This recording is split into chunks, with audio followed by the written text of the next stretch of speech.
भगवते वासुदेवाय।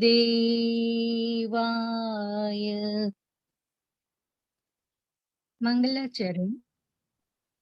वंदेहं श्रीगुरो श्रीयुतपदकमलं श्रीगुरुन् वैष्णवानं च श्रीरूपं साग्रजातं सहगण रघुनाथन्वितं तं सजीवम् साद्वैतं सावधूतं परिजन सहितं कृष्ण चैतन्यदेवम् श्रीराधा कृष्ण पादान सहगण ललिता विशाखान्विता च नमो विष्णुपादाय कृष्णपृष्ठाय भूतले श्रीमति भक्ति वेदांत स्वामिन् इति नामिने। नमस्ते सरस्वती देवी गौरवाणी प्रचारिणी निर्विशेषशून्यवादी पाश्चात् देशतारिणी। जय श्री कृष्ण चैतन्य प्रभु नित्यानंद श्री अद्वैत गदाधर श्रीवासादि गौरा भक्तवृंद। हरे कृष्ण कृष्ण कृष्ण हरे हरे हरे राम राम राम हरे हरे। हरे कृष्णा। श्रील प्रभुपाद ने जय। सर्वने जय श्री कृष्ण। जय श्री हरे कृष्ण। कृष्ण माताजी। धन्यवाद दीप्ति माताजी। हरे कृष्ण सर्व भक्तों ने श्रील प्रभुपाद की हरे जय। कृष्ण हरे कृष्ण। हरे कृष्ण। તો આજે આપણે શરૂ કરશું શ્રીમદ ભગવદ ગીતાનો 18 અધ્યાયમાંથી ચોથો અધ્યાય, જેનું નામ છે જ્ઞાન યોગ અથવા તો જ્ઞાન મેળવવા માટેનો યોગ. હવે આ અધ્યાય કોઈ અર્જુનના પ્રશ્ન દ્વારા નથી શરૂ થતો, પરંતુ ભગવાન શ્રી કૃષ્ણ સામેથી કહે છે. તો પહેલા શ્લોકમાં ભગવાન શ્રી કૃષ્ણ કહે છે, પૂર્ણ પુરુષોત્તમ પરમેશ્વરે કહ્યું, ભગવાન શ્રી કૃષ્ણે કહ્યું, મેં આ અવિનાશી યોગનું વિજ્ઞાન. અવિનાશી યોગનું વિજ્ઞાન, અવિનાશી એટલે કે શું કે ભાઈ આ જ્ઞાનનો ક્યારેય વિનાશ થવાનો નથી અને ક્યારેય વિનાશ થશે બી નહીં, એટલા માટે એને અવિનાશી જ્ઞાન કહેવામાં આવ્યું છે. અને યોગ એટલે કે શું કે ભાઈ જે જ્ઞાનમાં આપણને ભગવાનની સાથે આપણું મિલન થાય, ભગવાનની સાથે આપણને પ્રાપ્તિ થાય, એને આપણે યોગ કહીએ છીએ. કારણ કે યોગ એટલે કે શું, જોડાણ અથવા કોમ્બિનેશન. તો એમાં એક ભક્તનું ભગવાનની સાથે જોડાણ થાય છે અથવા પ્રાપ્તિ થાય છે, એટલા માટેને યોગ કહેવાય છે. અને એમ ભગવાન શ્રી કૃષ્ણ કહે છે, મેં અવિનાશી યોગના વિજ્ઞાન નો ઉપદેશ સૂર્યદેવ વિવાસોને આપ્યો, અને વિવાસોને માનવોના પિતા મનુને ઉપદેશ આપ્યો, અને મનુએ વળી આ ઉપદેશ ઈક્ષ્વાકુને આપ્યો. એટલે કે ભગવાન શ્રી કૃષ્ણ એક આખી સિક્વન્સ અહીંયા સમજાવે છે કે સૌ પ્રથમ ભગવાન શ્રી કૃષ્ણ આ જ્ઞાન, જે અવિનાશી જ્ઞાન છે, ક્યારે જેનો વિનાશ નથી થવાનો, એ જ્ઞાન સૌ પ્રથમ સૂર્યદેવ એટલે કે સૂર્ય ભગવાનને આપ્યું. અને સૂર્ય ભગવાને આપણને, એટલે કે સૂર્યદેવનું નામ વિવાસુન બી છે, અને એમણે પછી જે આપણે પ્રીજેનિટર ઓફ આપણે હ્યુમન કાઇન્ડ કહી શકીએ, જે આદમ અને ઈવ, એવી રીતે એ જે માનવોના પિતા જે બધા મનુઓ છે એને આપણે આપ્યું. અને ત્યાર પછી મનુએ બધા રાજર્ષિઓને બધાને આપ્યું, એ ઈક્ષ્વાકુને આપ્યું. ઈક્ષ્વાકુ નામના એક રાજા હતા, એમને આપ્યું. હવે પછી ભગવાન શ્રી કૃષ્ણ હજી આગળ બીજા શ્લોકમાં કહે છે કે એ રીતે હે અર્જુન, આ પરમ વિજ્ઞાન ગુરુ શિષ્ય પરંપરા દ્વારા પ્રાપ્ત થયું. એટલે કે ભગવાન શ્રી કૃષ્ણ કીધા પછી કહે છે કે આ જે જ્ઞાન જે છે એ ગુરુ શિષ્ય પરંપરામાં એક બાય એક આપણે કરીને ટ્રાન્સફર થતું ગયું, એકબીજાને પ્રાપ્ત થતું ગયું. અને રાજર્ષિઓએ એ જ રીતે જાણ્યું. રાજર્ષિઓ એટલા માટે કે ત્યારે એ ટાઈમમાં જે બધા રાજાઓ અને બધા હતા ને, એ આપણે એઝ ગુડ એઝ એટલા છે ને મહર્ષિ ટાઈપના જ હતા અથવા સંતો પુરુષ જેવા જ હતા, કારણ કે બધાને છે ને આવી સરસ મજાનું જ્ઞાન હતું અને એવી રીતે પોતાનું રાજ્ય ચલાવતા અને પ્રજાને પણ બધું સુખ સગવડ ને બધું એ રીતે પ્રાપ્ત થતું અને પ્રજા બી એ રીતે ઘણી સુખી હતી. એટલે આપણે રાજા અને મહર્ષિ એટલે બે આપણે જયારે જોઈન કરીએ ત્યારે રાજર્ષિઓ એવી રીતે શબ્દ આવે, એટલે કે એ રીતે સંબોધવામાં આવેલા છે. આજના તારીખના જેવા નહોતા પોલિટિશિયન જેવા કે ભાઈ આપણે જાણીએ છીએ કે કેવું છે. ત્યારના જે બધા રાજા બી હતા એ બધા બી આપણે એટલા માટે આપણે જેમ કે યુધિષ્ઠિરને બી આપણે ધર્મ રાજા યુધિષ્ઠિર તરીકે ઓળખીએ છીએ. અને એ પ્રમાણે એ ટાઈમમાં બધા એવા સરસ મજાના બધા રાજ્ય હતો, પોતાનો રાજ્ય સરસ ચલાવતા અને પ્રજા પણ ઘણી બધી એટલી બધી સુખી હતી. એટલા માટે ભગવાન શ્રી કૃષ્ણ કહે છે કે એ જે વિજ્ઞાન જે આપ્યું છે ગુરુ શિષ્ય પરંપરામાં બધા રાજાઓને પણ એ પ્રમાણે મળતું ગયું.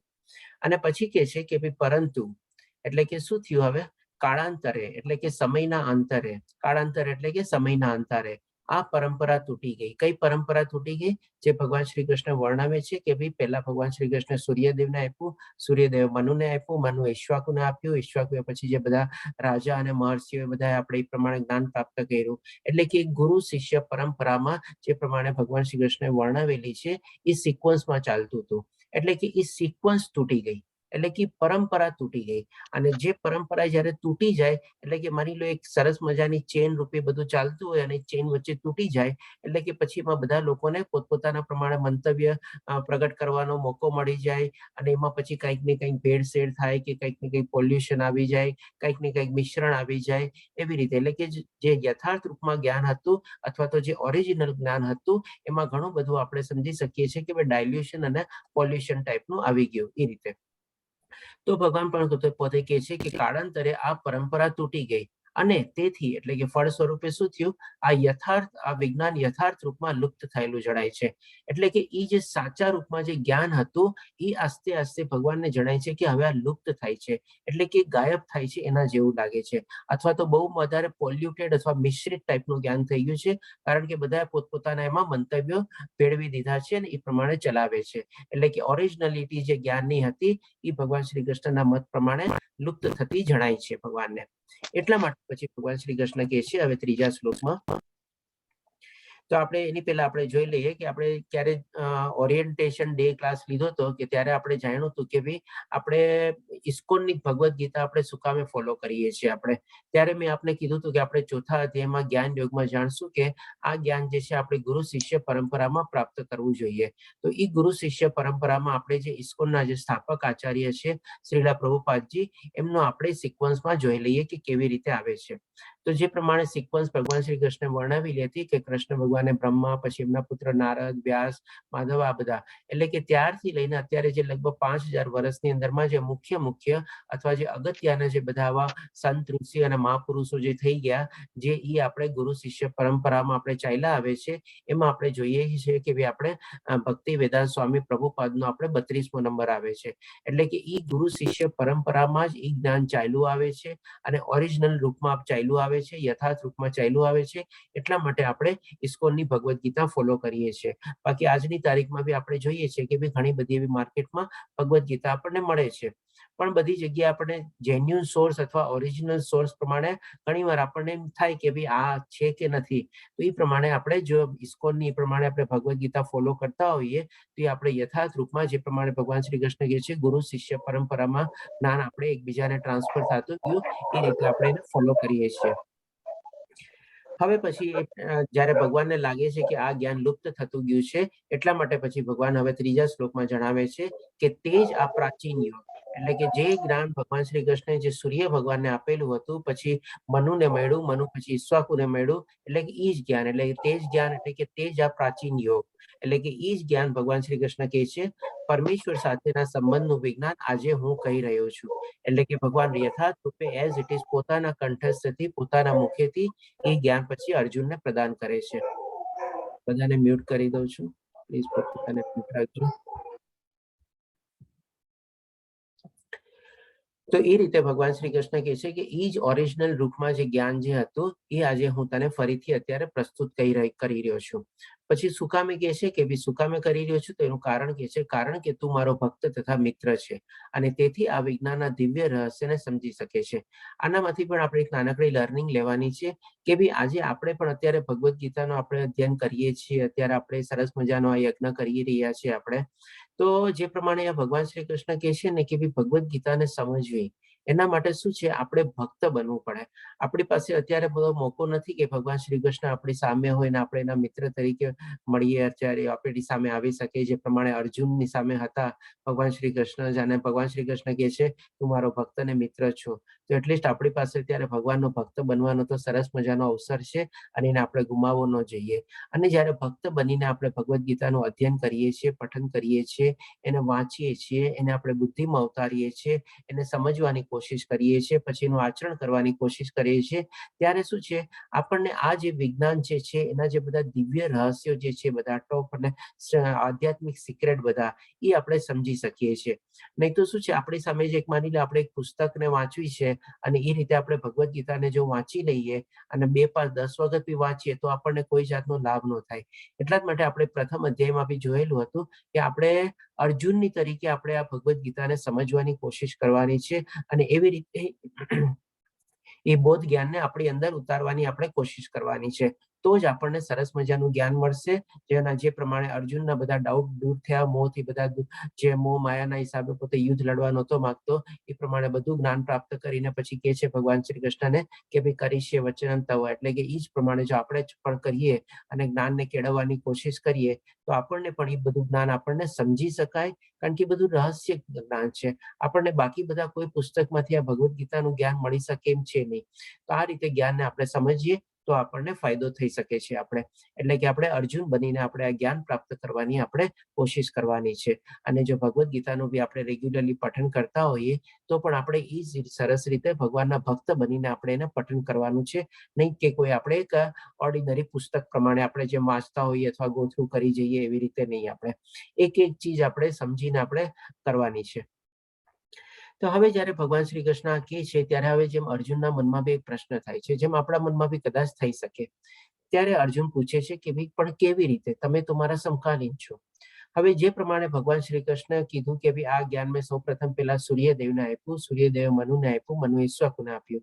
તો એ આપણે જો ટાઈમ લાઈન જોવા જઈએ, જે પ્રમાણે આપણા બધા શાસ્ત્રોમાં આખી ટાઈમ લાઈન ડિસ્ક્રાઇબ કરેલી છે, તો લગભગ 12 કરોડ વર્ષ પહેલાની ટાઈમ લાઈન બેસે જ્યારે ભગવાન શ્રી કૃષ્ણ આ સૂર્ય ભગવાનને જ્ઞાન આપ્યું એ પ્રમાણે. તો અર્જુનને ડેફિનેટલી પ્રશ્ન થાય કે ભાઈ કેવી રીતે, માની લો એ 12 કરોડ વર્ષ પહેલા, 12,000 કરોડ વર્ષ પહેલા, સોરી 12 કરોડ વર્ષ પહેલા નહીં, 12,000 કરોડ વર્ષ પહેલા થાય આપણે. તો 12,000 કરોડ વર્ષ પહેલા તમે કેવી રીતે જ્ઞાન આપ્યું હોય? કારણ કે આજે તમે મને પોતે કહો છો કે તું મારો મિત્ર છે અને તું સરસ રીતે એને સમજી શકે છે, મારો ભક્ત બી છે, અને અત્યારે તમે મારી સામે છો ને હું તમારી સામે છું. તો પછી તમે એમ કેમ કહો છો કે ભાઈ આ જ્ઞાન મેં પ્રાચીન જ્ઞાન જે છે યથાર્થ રૂપમાં સૌપ્રથમ સૂર્ય ભગવાનને આપ્યું, પછી મનુને મળ્યું, મનુને પછી ઈક્ષ્વાકુને મળ્યું. તો ડેફિનેટલી આ પ્રશ્ન આપણા મનમાં બી થાય.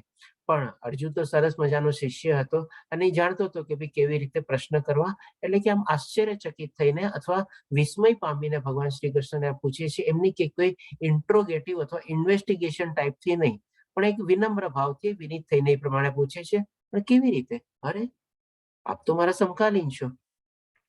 હવે જ્યારે આપણે દાખલો લઈએ, માની લો આપણે કોઈ હવે 2 મિત્ર ભેગા થયા હોય અને કોઈક મિત્ર આપણને આવી રીતે એમ કહે તો આપણે ત્યારે શું કરીએ કેઝ્યુઅલી, અરે શું ઠોકમ ઠોક કરે છે, આવી રીતે કઈ હોતું હશે, આવી રીતે કેમ તે એટલા વર્ષો પહેલા કીધું હશે, એમ હોય ને. પણ એવી રીતે અર્જુન અત્યારે બિહેવ નથી કરતો. એક વિનમ્ર ભાવથી થઈને ભગવાન શ્રી કૃષ્ણને આશ્ચર્યચકિત થઈને વિસ્મય ભાવથી પૂછે છે કે ભાઈ કેવી રીતે, તમે તો અત્યારે મારા સમકાલીન છો, કારણ કે તમે મને પોતે કીધું કે ભાઈ તમે મારા તારો મિત્ર છો અને ભક્ત છો. એટલે કે જ્યારે ભગવાન શ્રી કૃષ્ણને આ રીતે પ્રશ્ન પૂછે છે ત્યારે પછી ભગવાન શ્રી કૃષ્ણ હવે એનો ઉત્તર આપે છે.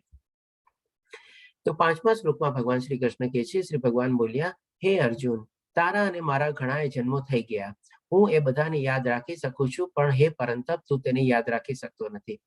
હવે આના સંદર્ભમાં છે ને હું આપને કહીશ કે આપણે બીજા અધ્યાયનો 12મો શ્લોક જોજો આપણો.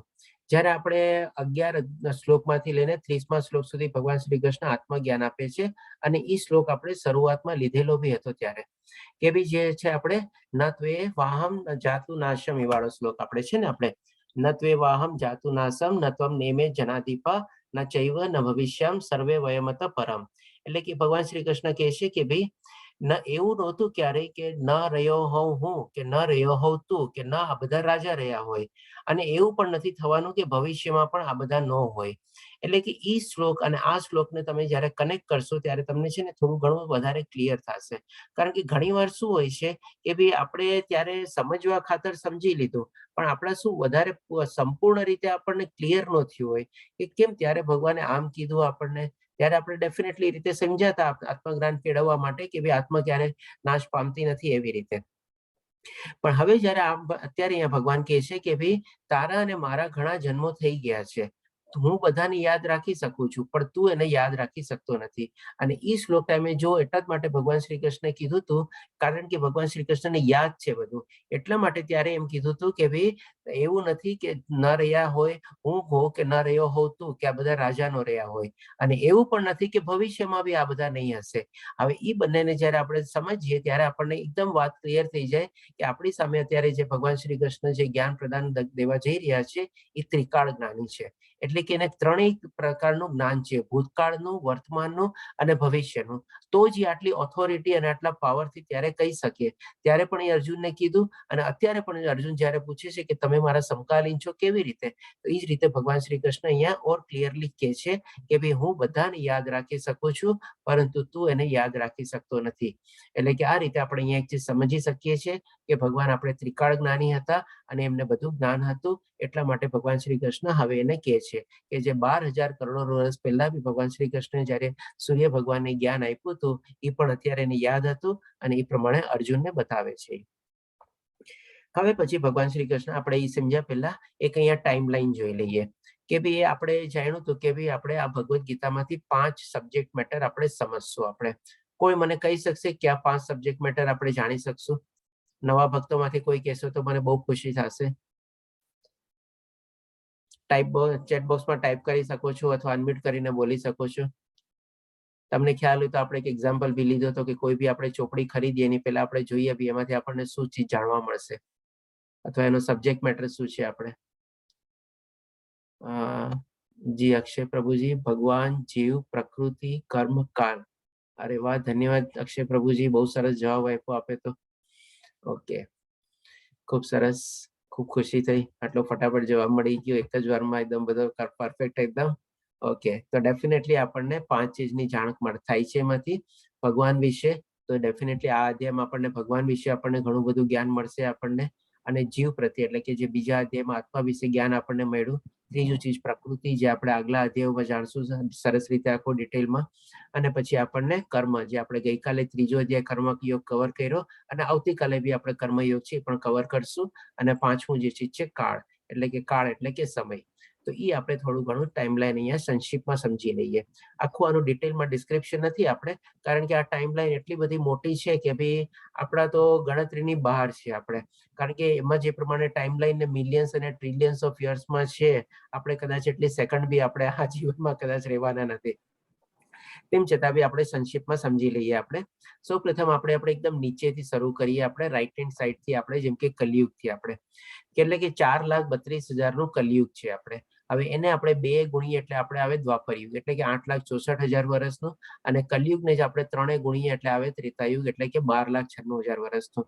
અને કલિયુગના 4,32,000 ને આપણે 4 ગુણીએ એટલે આવે આપણે સતયુગ. આપણે હવે આ જયારે એક કલિયુગ, એક દ્વાપરયુગ, એક ત્રેતાયુગ અને એક સતયુગ કમ્પ્લીટ થાય ત્યારે એને એક કમ્પ્લીટ યુગ કહેવાય આપણે.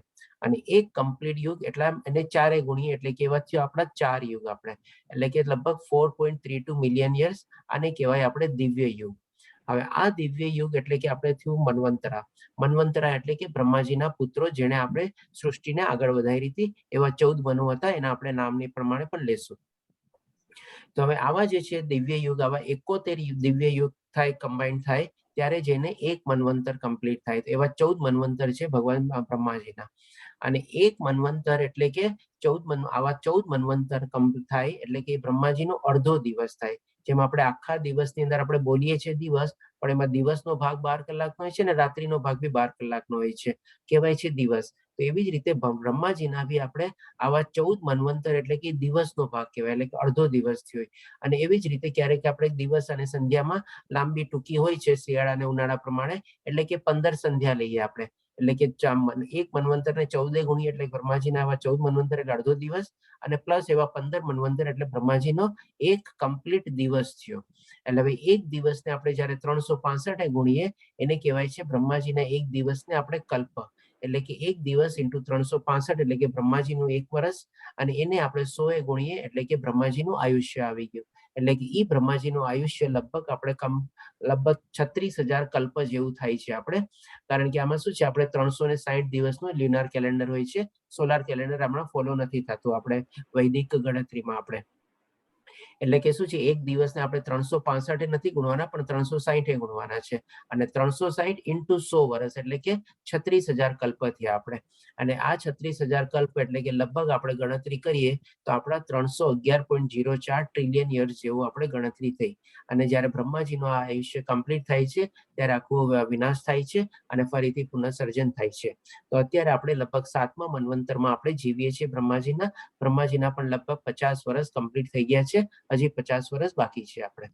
તો આ જ રીતે આપણે સમજીએ. હવે જોઈએ આપણે શોર્ટમાં આપણે એક આખી ટાઈમલાઈન ડિસ્ક્રિપ્શન જોઈ લઈએ કે ભાઈ આપણા 1 લાખ વર્ષો એટલે કે બ્રહ્માજીની 1 સેકન્ડ, પછી એને 60 ગુણીએ એટલે કે આપણા 60 લાખ વર્ષો એટલે કે બ્રહ્માજીની 1 મિનિટ, પછી હજી એને 60 ગુણીએ એટલે કે આપણા સમથિંગ જે આવતું હોય આટલા કરોડ વર્ષો એટલે કે બ્રહ્માજીનો 1 કલાક, અને એને પાછા 24 ગુણીએ એટલે કે આટલા વર્ષો આપણા થયા આપણા હિસાબે ઈ થયો બ્રહ્માજીનો 1 દિવસ, અને એને પાછા 360 ગુણવાના બ્રહ્માજીના 1 દિવસને 360 અને પાછા 100 વર્ષે 360 ગુણીએ એટલે 1 વર્ષ બ્રહ્માજીનું, અને 100 કરીએ એટલે કે 100 વર્ષ બ્રહ્માજીના, એટલે કે આ બ્રહ્માજીનું આપણે આયુષ્ય ઇન શોર્ટ થયું આપણે ગયું. હવે આ રીતે સમજ્યા પછી આપણે જોઈએ કે 6થા શ્લોકમાં ભગવાન શ્રી કૃષ્ણ કહે છે કે જો કે હું અજન્મા છું અને મારો દિવ્ય દેહ કદી નાશ પામતો નથી, તથા હું સર્વ જીવોનો સ્વામી છું, છતાં હું દરેક યુગમાં મારા દિવ્ય મૂળ સ્વરૂપ રૂપમાં પ્રગટ થાઉં છું. એટલે કે હવે અહીંયા ભગવાન શ્રી કૃષ્ણ આપણને કહેવા જઈ રહ્યા છે પોતાની પ્રાગટ્ય થવાની પ્રક્રિયા, એટલે કે ભગવાન શ્રી કૃષ્ણ કેવી રીતે પ્રગટ થાય છે, શું કામે પ્રગટ થાય છે અને ક્યારે પ્રગટ થાય છે, એ આગલા 3 શ્લોકમાં ભગવાન શ્રી કૃષ્ણ આપણને ક્લિયર કરશે. તો સૌ પ્રથમ તો ભગવાન શ્રી કૃષ્ણ કહે છે કે હું અજન્મા છું, એટલે કે ભગવાન શ્રી કૃષ્ણનો ક્યારેય જન્મ નથી થતો એવી રીતે આપણે નથી કહેતા. આપણે શું કહીએ છીએ, હંમેશા ભગવાન અવતરિત થાય છે અથવા તો ભગવાન પ્રગટ થાય છે. હવે એની સાથે સાથે ભગવાન શ્રી કૃષ્ણ સમજાવે છે કે અને મારો દિવ્ય દેહ કદી નાશ પામતો નથી, એટલે કે ભગવાન શ્રી કૃષ્ણ કહે છે કે મારો જે દેહ છે એ દિવ્ય દેહ છે અને એ કદી નાશ પામતો નથી. ભગવાનના દેહમાં અને આપણા દેહમાં છે ને લગભગ 3 ટાઈપના ફરક છે. સૌ પ્રથમ તો છે ભગવાનનો જે દેહ છે એ કદી નાશ પામતો નથી, એટલે કે સનાતન છે, અને આપણો દેહ જે છે એ આપણે નાશ પામે છે. એ પહેલો ફરક થયો આપણે. અને બીજો ફરક એ છે કે ભગવાનનો દેહ છે ને દિવ્ય છે, એટલા માટે ભગવાન કોઈ બી શરીરના અંગથી કોઈ બી કંઈ કામ કરી શકે છે. જેમ કે દાખલા તરીકે લઈએ આપણે શું ખાલી આંખથી જ આપણે જોઈ શકીએ છીએ, આપણે મોઢાથી જોઈ ન શકીએ. આપણે આંખ બંધ કરી દઈએ તો આપણને કઈ દેખાય નહીં. ત્યારે ભગવાન શ્રી કૃષ્ણ પાસે એ બધી લિમિટેશન્સ એપ્લાય થતી નથી. ભગવાન શ્રી કૃષ્ણ કોઈ બી એની ઇન્દ્રિયો પ્રમાણે બીજી કોઈ ઇન્દ્રિયોનું બી કામ કરી શકે છે, અને કોઈ બી અંગ દ્વારા બી કોઈ બી કામ કરી શકે છે એ પ્રમાણે. એટલા માટે એ પ્રમાણે ભગવાનનો દિવ્ય દેહ છે. બીજી રીતે, અને ત્રીજો મહત્વનો ડિફરન્સ એ છે આપણા દેહ વચ્ચે અને ભગવાનના દેહ વચ્ચે કે જે ભગવાનનો દેહ જે છે એ ત્રિગુણી માયાથી આપણે આકર્ષિત થતો નથી, અથવા ત્રિગુણી માયાના પ્રભાવ હેઠળ આવી શકતો નથી, અથવા એના નિયંત્રણ હેઠળ આવી શકતો નથી. જ્યારે આપણો દેહ જે છે એ આપણે ત્રિગુણી માયાની નીચે જ હંમેશા રહેલો હોય છે, જ્યાં સુધી આપણે ભૌતિક દુનિયામાં જીવીએ છીએ ત્યાં સુધી. કારણ કે ત્રિગુણી માયાના ભગવાન શ્રી કૃષ્ણ રચયિતા છે, એટલે કે એનાથી ઉપર છે. એ ત્રિગુણી માયાના સ્વામી ભગવાન શ્રી કૃષ્ણ પોતે છે, એટલે કે એમનો જે દેહ છે ત્રિગુણી માયાને અંડરમાં કોઈ દી આવતો નથી. આ 3 ડિફરન્સ છે ભગવાનના દેહમાં અને આપણા દેહમાં. હવે પછી ભગવાન શ્રી કૃષ્ણ આગળ કહે છે તથા હું સર્વ જીવોનો સ્વામી છું. ડેફિનેટલી ભગવાન શ્રી કૃષ્ણ આપણા બધાનો સ્વામી છે, એટલે કે આપણે બધા એના અંશરૂપી છે. અને આ આપણને ભગવાન શ્રી કૃષ્ણ વધારે સરસ રીતે ડિટેલમાં આપણને 7મા અધ્યાયમાં સમજાવશે. પછી કહે છે છતાં હું દરેક યુગમાં મારા દિવ્ય મૂળ રૂપમાં પ્રગટ થાઉં છું. હવે આ જે ભગવાન શ્રી કૃષ્ણ કહે છે એ ચીજ આપણે સમજી લઈએ કે દરેક યુગમાં ભગવાન પ્રગટ થાય છે એના પોતાના મૂળ રૂપમાં અથવા તો ઓરિજિનલ રૂપમાં, અને પણ દિવ્ય રૂપે. તો આજે અહીંયા જે ભગવાન શ્રી કૃષ્ણ પ્રગટ થયા હતા, આપણે સૌ જાણીએ છીએ કે વસુદેવજી અને દેવકી માતા અને કંસે કારાગૃહમાં પૂરા દીધા હતા અને એ લોકો જેલવાસમાં હતા.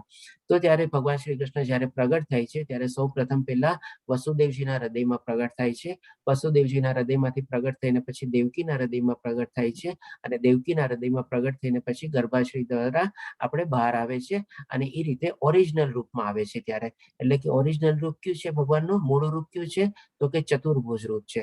એટલે કે શંખ ચક્ર પદ્મ ગદા વાળું રૂપ છે. એ 4 રૂપમાં ત્યારે પ્રગટ થાય છે અથવા તો અવતરે છે. જન્મ નથી લેતા, ભગવાન પ્રગટ થાય છે અથવા અવતરે છે ઓરિજિનલ મૂળ રૂપમાં. અને પછી દેવકી માતા જ્યારે આ રીતે જોવે છે, ભગવાનના દર્શન કરે છે, ત્યારે પછી પોતે એમને વિનંતી કરે છે કે પ્લીઝ આપ મુझे આપનું બાળ સ્વરૂપ દેખાડો, હું આપનું ઈ રૂપમાં જોવા માંગુ છું. ત્યારે ભગવાન શ્રી કૃષ્ણ પોતાને મિનિમાઇઝ કરે છે અને મિનિમાઇઝ કરીને પછી એ પ્રમાણે પોતે નંદગોપાલ અથવા બાળ કનૈયાના રૂપમાં પ્રગટ થાય છે અને એ રીતે પાછી દર્શન આપે છે વસુદેવજી અને દેવકી માતાને. એટલા માટે આપણે આ ભગવાન શ્રી કૃષ્ણનો આપણે દિવ્ય પ્રાગટ્ય આપણે સમજી શકીએ. કેમ જે ભગવાન શ્રી કૃષ્ણ કીધું ને, દરેક યુગના મારા દિવ્ય મૂળ રૂપમાં પ્રગટ થાઉં છું. તો આજે આપણી સામે જ્યારે ભગવાન શ્રી કૃષ્ણ પ્રગટ થયા છે તેમને નમન કરીને આપણે આગળ વધીએ. અને એવી જ રીતે હવે આપણે જોઈએ કે ભાઈ જે ભગવાન શ્રી કૃષ્ણે કીધું ને આપણને કે ભાઈ દરેક યુગમાં, એટલે કે આમાં શું છે, ભગવાનનો જે પ્રાગટ્ય અવતાર જે છે અથવા તો અવતરિત છે ને ભગવાન શ્રી કૃષ્ણ, પણ આપણે 3 થી 4 રૂપમાં આપણે પ્રગટ થઈ શકે. તો આને કહેવાય છે આપણે સ્વયં પ્રગટ થવું. એટલે કે પોતે પોતાની ઈચ્છા પ્રમાણે પ્રગટ થાય છે અને ક્યારેક ભક્તોના રૂપમાં પ્રગટ થાય છે, ક્યારેક કોઈ લીલાના રૂપમાં પ્રગટ થાય છે. એવી રીતે ટોટલ 4 પ્રકારના પ્રાગટ્ય છે આપણે ભગવાન શ્રી કૃષ્ણના. એમાં જે સ્વયં પ્રાગટ્ય થાય છે, જેના ભગવાન શ્રી કૃષ્ણ થાય છે, એ બહુ મહત્વના છે આપણે. તો એ પણ આપણે 4 પ્રકારના પ્રાગટ્ય બી આપણે ભાગવતમાં વર્ણવેલા છે. તો આપણે જેમ કે અત્યારે સ્વયં પ્રાગટ્ય અવતાર જે છે, આવા આપણે 10 અવતાર જાણીએ છીએ. તો સૌ પ્રથમ આપણે મત્સ્ય અવતાર એટલે કે માછલીના રૂપમાં પહેલા પ્રગટ થયા હતા. પછી આપણે કુર્મા અવતાર અથવા તો આપણે કશ્યપ અવતાર કહી શકીએ, જેમાં કાચબાના રૂપમાં પ્રગટ થયા હતા. પછી વરાહ અવતાર એટલે કે ભૂંડના રૂપમાં અથવા તો ડુક્કરના રૂપમાં. પછી આપણે નરસિંહ અવતાર એટલે કે અડધું શરીર માનવનું હતું અને અડધું શરીર આપણે પશુનું હતું, એટલે કે એ રૂપમાં પ્રગટ થયા હતા. પછી આપણે વામન અવતાર એટલે કે વામન રૂપમાં આપણે પ્રગટ થયા હતા, પછી એટલે કે ઓછી હાઈટ વાળા રૂપમાં. પછી આપણે પરશુરામ અવતાર, જ્યારે બધા એમણે ક્ષત્રિયોનો નાશ કર્યો હતો એ પ્રમાણે. પછી રામ અવતાર, પછી કૃષ્ણ અવતાર છે અત્યારે આપણે જોઈએ છીએ. કૃષ્ણ અવતાર પછી બુદ્ધ અવતાર એક થઈ ગયા આપણે, અને કે છે કે કલયુગમાં આપણે કલ્કી અવતાર તરીકે બી ભગવાન શ્રી કૃષ્ણ પ્રગટ થશે. તો આ ભગવાન શ્રી કૃષ્ણના આપણે 10 જે છે આપણે સ્વયં અવતાર છે બધા આપણે. આ રીતે ભગવાન શ્રી કૃષ્ણ આપણને પોતાની પ્રગટ થવાની પ્રક્રિયા સમજાવે છે. હવે ભગવાન શ્રી કૃષ્ણ આપણને કહેશે કે ભાઈ ક્યારે પ્રગટ થાય છે, તો એ બી આપણે જોઈએ. પ્લીઝ બધાને મ્યુટ રાખજો, હું મ્યુટ કરી દઉં છું. તો 7મા શ્લોકમાં ભગવાન શ્રી કૃષ્ણ આપણને કહે છે કે હે ભરતવંશી, જ્યાં અને જ્યારે ધર્મનું પતન થાય છે અને અધર્મનું ભારે વર્ચસ્વ જામે છે, તે વખતે હું સ્વયં અવતરું છું. એટલે કે આ ભગવાન શ્રી કૃષ્ણનો સ્વયં પ્રાગટ્ય અવતાર છે. એ પણ અહીંયાથી આપણને ક્લિયર થાય છે.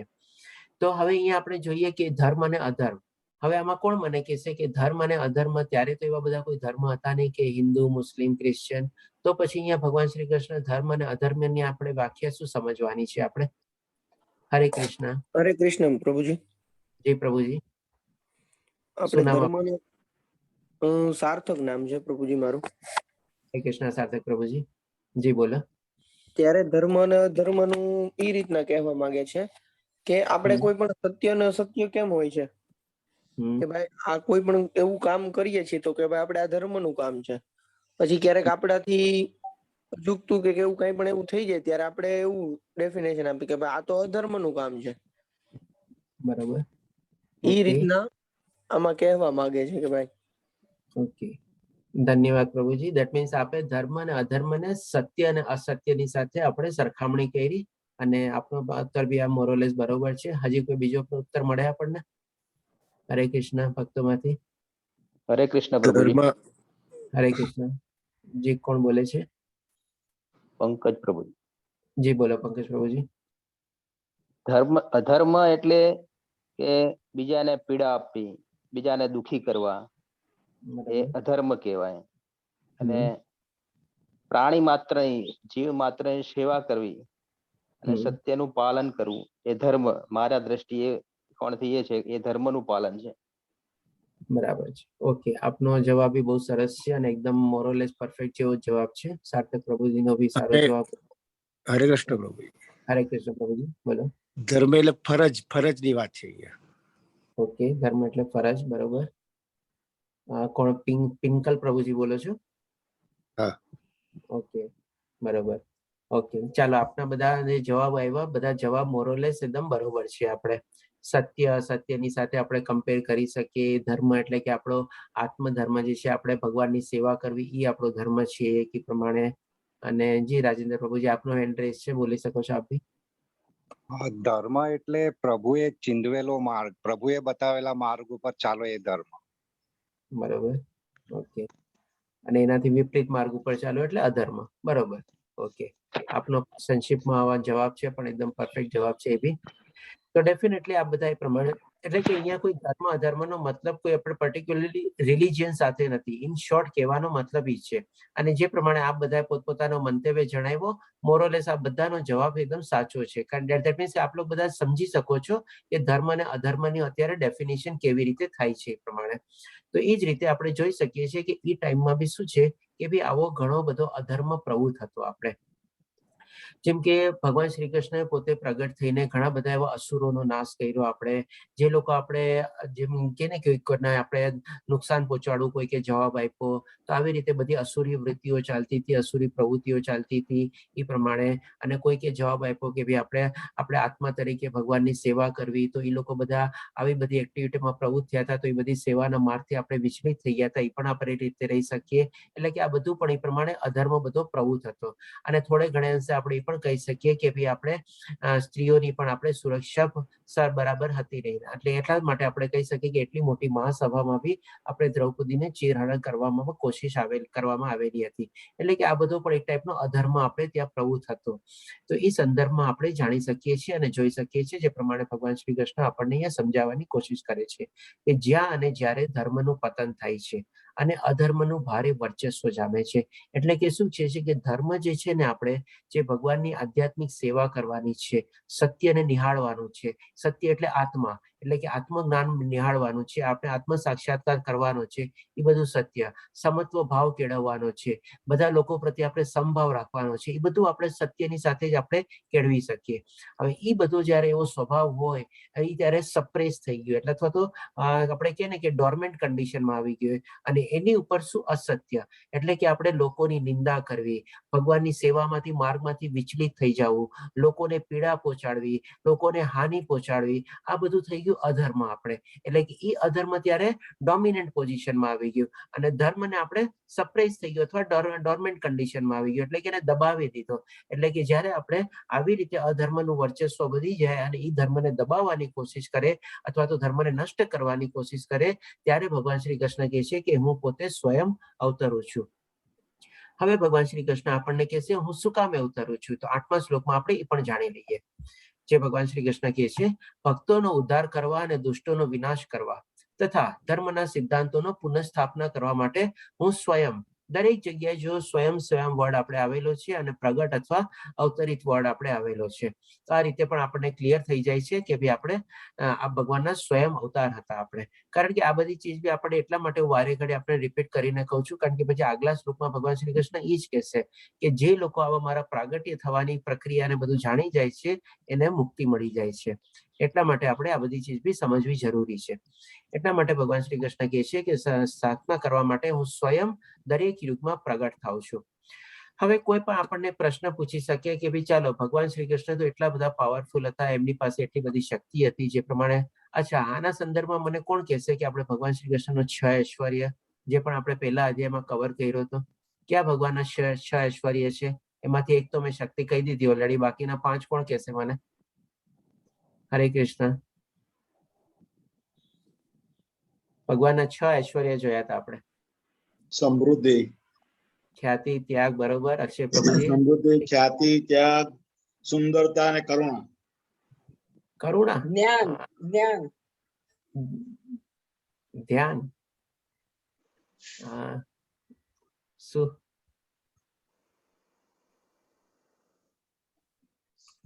એકાદું મિસિંગ? હા, કઈક મિસિંગ છે.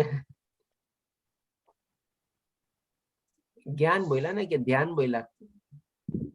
જ્ઞાન જ્ઞાન હા જ્ઞાન, હા તો બરાબર, હું ધ્યાન સમજો. ઓકે નહીં નહીં જ્ઞાન બરાબર, જ્ઞાન જ્ઞાન, હા હા બરાબર પ્રભુજી છે. હું બોલી જ્ઞાન કરી.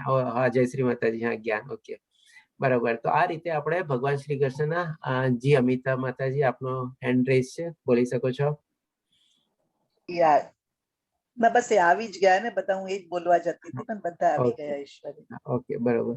તો સુંદરતા, ખ્યાતિ, પછી આપણે સમૃદ્ધિ, પછી શક્તિ, જ્ઞાન અને ત્યાગ, આ 6 ભગવાનની આપણે સમૃદ્ધિ છે આપણે. તો એમાં એ પ્રમાણે આપણે ભગવાન શ્રી કૃષ્ણ પાસે શક્તિ એટલે કે ભગવાન શ્રી કૃષ્ણ પાસે અખૂટ શક્તિ હતી, જેનો કોઈ આપણે માત્રામાં આપણે ક્વોન્ટિફાઈ ન કરી શકીએ એવી રીતે. તો ભગવાન તો એની શક્તિ પ્રમાણે પોતે જ્યાં બેઠા છે પોતાના વૈકુંઠ ધામમાં, ત્યાં બેઠા બેઠા આપણે દુષ્ટોનો વિનાશ કરી શકત. અને જો દુષ્ટોનો વિનાશ થઈ જાય તો પછી ધર્મની તો ઓટોમેટિકલી પૂર્વ સ્થાપના થઈ જાય. કારણ કે એક બાજુ નેગેટિવ ચીજ હોય ગઈ તો પછી પોઝિટિવ જ રહેવાની છે આપણે. તો પછી ભગવાન શ્રી કૃષ્ણ કેમ અવતરે છે? તો અહીંયા પણ જાણવા જેવું છે કે ભગવાન શ્રી કૃષ્ણ સૌથી પહેલું રીઝન એ જ બતાવે છે કે ભક્તોનો ઉદ્ધાર કરવા.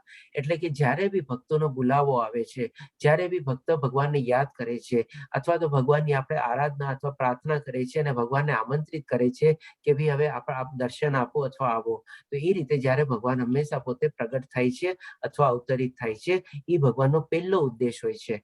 એમ નથી કે ભગવાન શ્રી કૃષ્ણ ખાલી આ દુશ્મનોનો અથવા તો દુષ્ટોનો વિનાશ કરવા અને ધર્મની પુનઃસ્થાપના કરવા આવ્યા હતા, પણ પહેલો ઉદ્દેશ ભગવાન શ્રી કૃષ્ણનો એ જ હોય છે કે ભાઈ ભક્તોનો બોલાવો આવ્યો છે, ભક્તોનો ઉદ્ધાર કરવો છે, મારો ભક્ત તકલીફમાં છે, મારો ભક્ત દુઃખમાં છે, મારે જઈને પહેલા એનું રક્ષણ કરવાનું છે, મારે જઈને પહેલા એને પ્રોટેક્શન અથવા સેફ કરવાનો છે.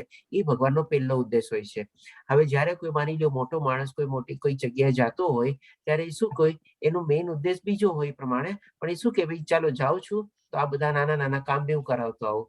એટલે કે આ બધા જે બીજા કામ છે ને, દુષ્ટોનો વિનાશ કરવો, ધર્મની પુનઃસ્થાપના કરવી, એ ભગવાન માટે તો છે ને સેકન્ડરી કામ છે. પ્રાઇમરી કામ શું છે કે ભાઈ એના ભક્તોને આપણે રક્ષણ આપવું, ભક્તોનો બોલાવો આવ્યો હોય ત્યારે ભગવાન ભક્તોને આપણે એ પ્રમાણે એને આપણે પોતાની સામે એને પ્રગટ કરવા અથવા ત્વરિત થવા.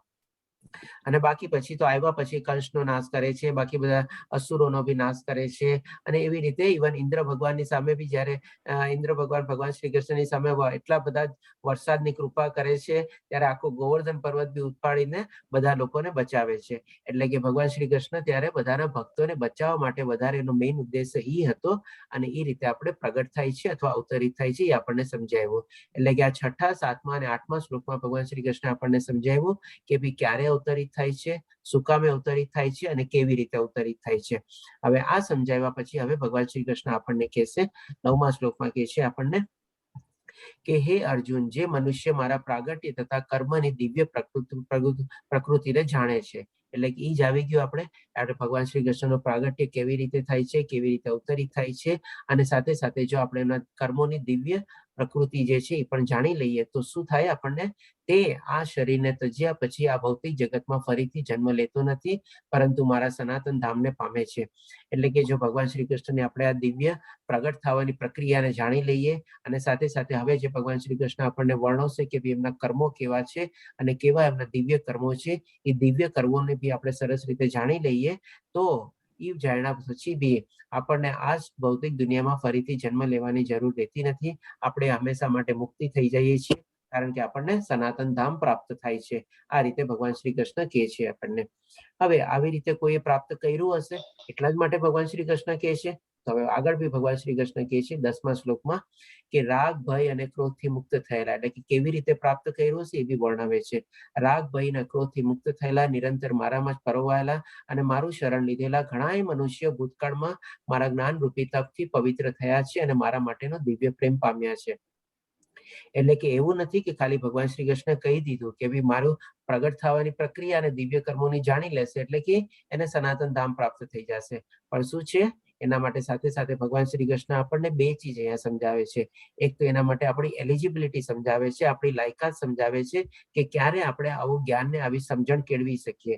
અને સાથે સાથે ભગવાન શ્રી કૃષ્ણ એવા બધા પુરાવા બી આપે છે કે ભૂતકાળમાં બી આવા ઘણા લોકોએ આવી રીતે મારી પ્રાપ્ત કરેલી છે. તો આપણા માટે એલિજિબિલિટી શું છે કે ભાઈ રાગ, ભય અને ક્રોધથી આપણે મુક્ત થવાનું છે, બધો અહંકાર છોડી દેવાનો છે, અને સાથે સાથે આપણે બધા મોહ, માયા અને આકર્ષણ છોડીને ભગવાનમાં જ આપણે આપણું ચિત્ત પરોવવાનું છે અને ભગવાનની શરણાગતિ લેવાની છે. એટલે કે એ આપણી એલિજિબિલિટી કન્ડિશન થઈ. ત્યારે જ જઈને આપણે ભગવાન શ્રી કૃષ્ણનું આ જે દિવ્ય રહસ્ય જે છે, જે ભગવાન શ્રી કૃષ્ણ સ્ટાર્ટિંગમાં કીધું કે મારો તો પ્રિય ભક્ત છે અને મિત્ર છે, એટલે જ તું આને સમજી શકીશ. તો આપણે પણ મિત્ર તો નહીં, પણ જો આવી રીતે જે ભગવાન શ્રી કૃષ્ણ કહે છે ભક્ત બનવાની લાયકાત, આવી બધી અહીંયા ભગવાન શ્રી કૃષ્ણ આપણને લાયકાત બતાવી છે ભક્ત બનવાની. તો આ બધી લાયકાત કેળવીને આપણે જયારે ભક્ત બનીએ ત્યારે આપણને બધા દિવ્ય રહસ્ય સમજાય, અને એ દિવ્ય રહસ્ય જો આપણને સમજાઈ જાય તો આપણને પણ મુક્તિ મળી જાય આપણે. અને સાથે સાથે ભગવાન શ્રી કૃષ્ણ કહે છે કે ભૂતકાળમાં બી આવા જ્ઞાનરૂપી તપથી ઘણા લોકોએ પ્રાપ્ત કરેલું છે. તો આપણે જોઈ શકીએ છીએ અહીંયા નારદ મુનિ છે, પછી આપણે બ્રહ્માજીના 4 પુત્રો છે, જે આપણે કુમાર તરીકે કહેવાય છે, પ્રહલાદ મહારાજ છે, પછી આપણે અહીંયા પરીક્ષિત મહારાજ છે, અમરીશ મહારાજ છે, ભીષ્મ પિતામહ છે, પછી અહીંયા દેવહૂતિ છે, કપિલ મુનિ છે. આ બધા જે છે આપણી સામે પુરાવા છે. એટલે કે દરેકે દરેક ચીજના આપણને પુરાવા સાથે ભગવાન શ્રી કૃષ્ણ કહે છે કે આ લોકોએ પણ બધાએ આપણી પ્રાપ્ત કરેલું છે, ખાલી મારું જ્ઞાન મેળવીને અને મારા દિવ્ય કર્મોની પ્રક્રિયાને જાણીને. તો આપણે પણ એવા જો ભક્ત બની શકીએ તો આપણને પણ એ મુક્તિનો મોકો મળી શકે છે. હવે ભગવાન શ્રી કૃષ્ણ કહે છે કે હવે આપણે જયારે ભક્તિમાં પરોવાઈએ, જયારે ભગવાનનો ભાવ આપણે કરીને આપણે ભાવ લઈને ચિંતન કરીએ, ત્યારે શું એક ને કોઈક ટાઈપની આપણા મનમાં લાગણી હોય અથવા તો કોઈક એવો ટાઈપનો ભાવ હોય. જેમ કે આપણે કોઈ પણ મનુષ્યને જોઈએ તો શું આપણા મનમાં અલગ અલગ ટાઈપની એના પ્રત્યે લાગણી જાગે. કોકને આપણે મિત્ર તરીકે જોઈએ, કોકને આપણે પુત્ર તરીકે જોઈએ, કોકને આપણે આપણા પિતા અથવા આપણા મેન્ટર અથવા ગુરુને એવી રીતે જોઈએ. ત્યારે જઈને આપણે શું એના પ્રત્યે એવી લાગણી લાગે અને એ પ્રમાણે આપણું એક આઈડિયલ બની શકે અથવા પૂજનીય બની શકે. તો હવે આપણે જયારે ભગવાનની ભક્તિમાં પરોવાઈએ ત્યારે આપણો ભાવ કેવો છે, એ ભાવના સંદર્ભમાં ભગવાન શ્રી કૃષ્ણ એની સામે આપણને કેવી રીતે રેસિપ્રોકેટ કરે છે અથવા કેવી રીતે આપણને રિટર્ન ગિફ્ટ આપે છે, એ પણ પછી આપણને આગલા શ્લોકમાં આપણને સમજાવે છે કે જેવી રીતે મારો આશરો લે છે. હવે આશરો એટલે કે શરણાગતિ લીધી છે તો ડેફિનેટલી આપણે આશરો લીધો છે ભગવાનનો. એટલે કે જેવી રીતે, એટલે કે શું કેવો ભાવ લઈને તેમને તે રીતે જ હું ફળ આપું છું. જેમ કે આપણે જાણીએ છીએ કે મીરાબાઈ અને રાધાજી એ આપણે માધુર્ય રસથી આપણે ભગવાન શ્રી કૃષ્ણની ભક્તિ કરતા હતા, તો એ રીતે રસ કેળવેલો હતો. પછી આપણે કહી શકીએ કે ભાઈ આપણે જેમ કે નંદ મહારાજ અને યશોદા મૈયા એ પ્રમાણે લાગણી કેળવેલી હતી, તો એ પ્રમાણે એ લોકોને ભાવ મળેલો હતો. પછી આપણે કોઈ સખાના રૂપમાં હોય, જેમ કે કૃષ્ણ ભગવાનના આપણે સખા હતા, આપણે સુદામાજી એટલે અથવા અર્જુનજી, તો કોઈ સાંખ્ય રૂપમાં કોઈ એવો રસ કેળવેલો હોય તો એ પ્રમાણે ઈ રસ કેળવા એ લોકોને પ્રમાણે મળે ભગવાન શ્રી કૃષ્ણ. કોઈ કે દાસત્વ ભાવ કેળવેલો હોય કે ભાઈ ચાલો હું તમારો દાસ જ રહેવા માંગુ છું, આપના ચરણોમાં રહેવા માંગુ છું, તો એ પ્રમાણે ભાવ મળે. અને કોઈ સાથે એ પ્રમાણે આપણે ન્યુટ્રલ ભાવ હોય અથવા શાંત ભાવ હોય કે ભાઈ ચાલો મારે ભગવાનની ભક્તિ કરવી છે, તો એ પ્રમાણે એવા ભાવથી પણ ભગવાન શ્રી કૃષ્ણ એની સામે રેસિપ્રોકેટ કરે છે. તો એ સમજાવે છે કે જેવો જેવી રીતે મારો આશરો લે છે તેમને તે રીતે જ હું ફળ આપું છું. એ પાર્થ બધા જ મનુષ્ય સર્વ પ્રકારે મારા માર્ગને અનુસરે છે. એટલે કે શું છે, ultimately by one day or the other day બધા અલ્ટિમેટલી ભગવાનને આપણે અનુસરવું તો પડશે જ. એના સિવાય આપણો કોઈ વિકલ્પ છે જ નહીં. તો જ આપણને આપણે મુક્તિ માર્ગ ઉપર આપણે આગળ વધી શકીએ. હવે પછી 12મા શ્લોકમાં ભગવાન શ્રી કૃષ્ણ હવે એની પોતાની દિવ્ય કર્મો તરફ જાય છે. અત્યાર સુધી ભગવાન શ્રી કૃષ્ણ પોતાની દિવ્ય પ્રાગટ્યની આપણને પ્રક્રિયા આખી સમજાવી કે ભાઈ ક્યારે કેવી રીતે અને શું કામે પ્રગટ થાય છે. પછી મારો જે આશરો લે છે, આશરો લેવા માટેની કન્ડિશન્સ અથવા તો એલિજિબિલિટી શું છે એ પ્રમાણે લે છે, અને જેવો જેવો ભાવ કેળવે છે એ પ્રમાણે હું એને મળું છું. એટલે કે બધી ચીજ આપણને ભગવાન શ્રી કૃષ્ણ પોતાના દિવ્ય પ્રાગટ્યની આપણને સમજાવી. હવે ભગવાન શ્રી કૃષ્ણ જે સેકન્ડ પાર્ટ છે એ લેશે કે ભાઈ મારા દિવ્ય કર્મો ક્યાં છે. તો એ રીતે બી હવે આપણે આગળ વધશું કે ભાઈ પણ નોર્મલી એની પહેલા આપણે જોઈ લઈએ કે 12મા શ્લોકમાં ભગવાન શ્રી કૃષ્ણ શું કહે છે કે ભાઈ આ રીતે પણ બધા લોકો તો કરતા નથી. બધા લોકો કરે છે શું હવે કે ભાઈ આ લોકમાં મનુષ્ય તેમના સકામ કર્મોમાં સફળતા ઈચ્છતા હોય છે, અને તેથી તેઓ દેવતાઓને પૂજે છે, કેમ કે મનુષ્ય લોકમાં તેમને સકામ કર્મોના ફળ જલ્દી મળે છે. એટલે કે શું કે ભાઈ સકામ કર્મો એટલે કે બધાને પોતપોતાની કંઈક ને કંઈક એવી ઈચ્છા હોય છે કે મને આ મળી જાય, ઓલું મળી જાય, એટલે એ લોકો બધા શોર્ટકટ અપનાવે છે. અને શોર્ટકટ અપનાવીને શું કરે છે કે ભાઈ અલગ અલગ દેવી દેવતાઓને પૂજે છે. અને દેવી દેવતાઓથી જે આપણને ફળ પ્રાપ્ત થાય છે એ પણ સીમિત હોય છે. અને ટૂંકા ગાળા પૂરતું હોય છે. એ આપણને ચિરસ્થાયી નથી હોતું અથવા પરમાનન્ટ હોતું નથી. કારણ કે અલ્ટિમેટલી જો આપણે ચિરસ્થાયી અથવા પરમાનન્ટ ફળ મેળવવું હોય તો આપણે ભગવાન શ્રી કૃષ્ણ પાસે જ જવું પડે, નહીં કે આપણે એના જે બધા આપણે નિયુક્ત જે બધા અલગ અલગ દેવી દેવતાઓ છે એની પાસે જઈએ તો આપણને ન મળી શકે. કારણ કે એ લોકો પાસે પણ તો લિમિટેડ સત્તા છે અથવા લિમિટેડ પાવર છે. તો લિમિટેડ માંથી આપણને લિમિટેડ જ આપી શકે, અનલિમિટેડ કોઈ ન આપી શકે. અનલિમિટેડ જોતું હોય તો આપણે ભગવાન શ્રી કૃષ્ણ પાસે જ જવું પડે. પછી ભગવાન શ્રી કૃષ્ણ હવે પોતાની પ્રકૃતિનો આપણને કહે છે. સૌથી પહેલું કામ કહે છે કે પ્રકૃતિના 3 ગુણો અને કર્મ પ્રમાણે માનવ સમાજના 4 વર્ણોની વ્યવસ્થાને મેં ઉત્પન્ન કરી છે. અને જો કે આ વ્યવસ્થાનો કરતા હું છું, છતાં અવિકારી હોવાથી હું અકર્તા છું અને એમ તું જાણ. એટલે કે સૌ પ્રથમ ભગવાન શ્રી કૃષ્ણ અહીંયા કહે છે કે ભાઈ કર્મોના આધારે અથવા તો ગુણોના આધારે 4 વર્ણ વ્યવસ્થા આપણે છીએ કે ભાઈ શું છે, બ્રાહ્મણ, ક્ષત્રિય, વૈશ્ય અને શૂદ્ર. અને એ ભગવાન શ્રી કૃષ્ણ પોતે ઉત્પન્ન કરેલી છે આપણે. અને એ પ્રમાણે જો બધા ભગવાન શ્રી કૃષ્ણ કહે છે હું એનો કરતા છું પણ મને અકર્તા જાણ. કારણ કે ભગવાન શ્રી કૃષ્ણને એનાથી એ જે સિસ્ટમ એસ્ટાબ્લિશ કરી છે એમાંથી કોઈ પોતાનો મતલબ નથી, પોતાનો કોઈ સ્વાર્થ નથી, અથવા તો પોતાને કોઈ એમાં ઇન્ટરેસ્ટ બી નથી. એટલે આ બંને ભાવ ન હોય, ઇન્ટરેસ્ટ બી ન હોય, સ્વાર્થ બી ન હોય, તો એવી રીતે એમાંથી ફળ મેળવવાની બી કોઈ ઈચ્છા ન હોય. એટલે કે આપણે અકર્તા તરીકે આપણે થઈ શકીએ, અથવા તો એમાંથી કોઈ આપણને વિકાર બી આપણે જન્મે નહીં. આ રીતે ભગવાન શ્રી કૃષ્ણ આપણને સમજાવે છે. હવે પછી 14મા શ્લોકમાં ભગવાન શ્રી કૃષ્ણ કહે છે મને કોઈ કર્મો લેપતા નથી કે મને કર્મના ફળ વિશે લાલસા નથી. કારણ કે શું કામે કર્મો લેપતા નથી? કારણ કે ફળના વિશે કોઈ લાલસા નથી, તો પછી શું કામે લેપે? જે મારા વિશે આ સત્ય સારી રીતે જાણી લે છે તે મનુષ્ય પોતાના કર્મથી બંધન પામતો નથી.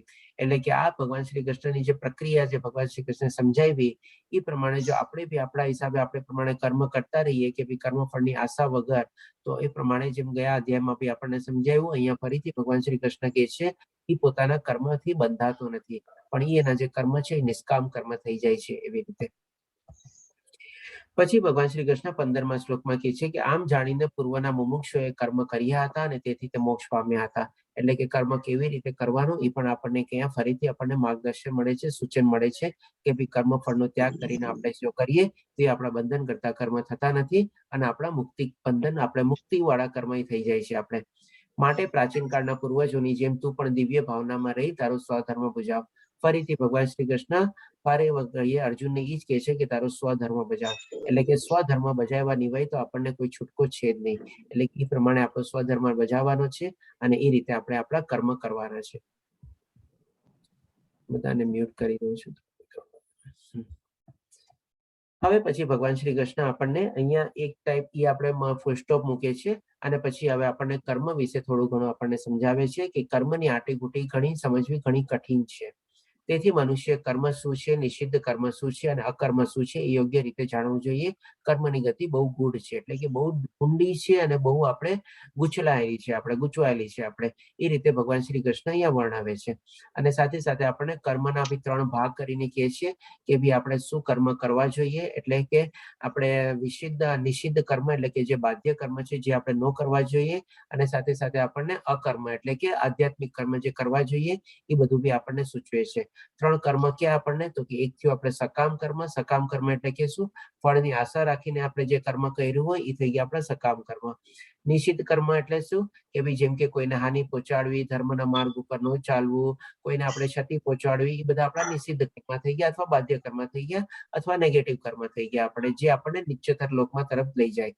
અને પછી આપણે શું છે? આધ્યાત્મિક કર્મ એટલે કે અકર્મ. એટલે કે જે આપણે ભગવાનની ભક્તિમાં પરોવાયેલા હોય, ભગવાનની આપણે પ્રાર્થના કરે, સ્તુતિ કરે અને એ રીતે આપણે આત્મજ્ઞાન મેળવે, એ બધા થઈ ગયા આપણે આધ્યાત્મિક કર્મ એટલે કે અકર્મ, જે આપણને ઉચ્ચતર લોક તરફ લઈ જાય. આ રીતે ભગવાન શ્રી કૃષ્ણ કર્મને 3 ભાગમાં ડિવાઈડ કરીને આપણને સમજાવ્યું. હવે પછી ભગવાન શ્રી કૃષ્ણ યજ્ઞ ઉપર આવે છે અને આ અધ્યાયનો એક બહુ મોટો ઇમ્પોર્ટન્ટ પાર્ટ એવી છે કારણ કે આ અધ્યાયમાંથી જ આપણને યજ્ઞ વિશે ક્લેરિફિકેશન મળે છે. આ થોડીક આપણે એડિશનલ સ્લાઇડ્સ આમાં લીધેલી છે કારણ કે કોઈ પ્રભુજીનો આપણે સ્પેસિફિક પ્રશ્ન હતો તો એ પ્રમાણે બી આપણે કવર કરી લઈએ.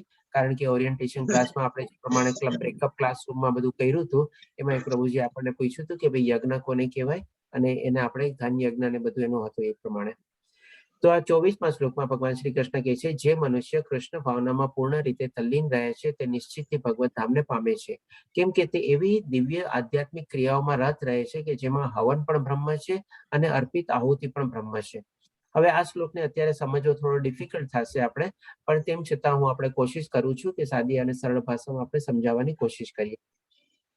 તો સૌ પ્રથમ અહીંયા શું કહે છે કે ભાઈ આપણે એક હવન આપણે પ્રગટાવીએ અથવા તો યજ્ઞ કરીએ ત્યારે આપણે સૌથી પહેલા હવન પ્રગટાવવો પડે. હવન પ્રગટાવવા માટે શું આપણે એક અગ્નિ પ્રગટાવવી પડે.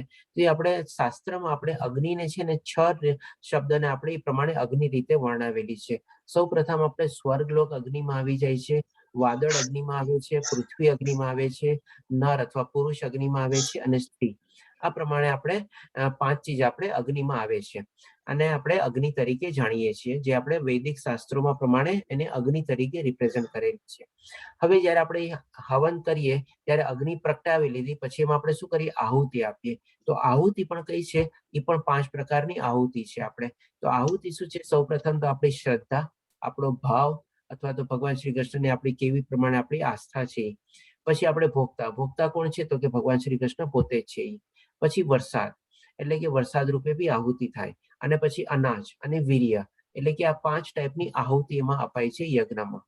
હવે આ આપણે યજ્ઞ આખી મેકેનિઝમ કેવી રીતે થાય છે એ પણ આપણે સમજી લઈએ.